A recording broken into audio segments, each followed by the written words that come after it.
So hey guys, আজ আমি চলে গেছিলাম আমার ম্যাডামকে ছোট্ট একটা সারপ্রাইজ দিতে। আর সারপ্রাইজটা কিনতে যাবো আমি আমার গরিবের কেটিএমটাকে নিয়ে।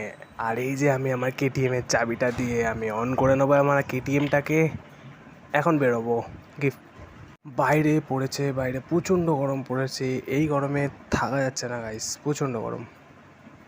আর এখন আমি যেখান দিয়ে গিফটটা কিনবো প্রায় চলে এসেছি। যেতে যেতে আমার এখানে একটা ছোট্ট বিল্লুর সাথে দেখা, যে আমাকে দেখে পালিয়ে যাচ্ছে।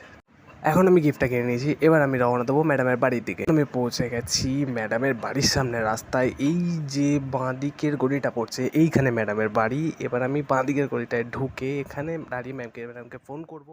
ও বাবা, প্রায় আধ ঘন্টা দাঁড়ানোর পর ম্যাডাম এসেছে। এবার ম্যাডামকে দেখো কিরকম দৌড়ে দৌড়ে আসছে। তো তারপর দেখাচ্ছি।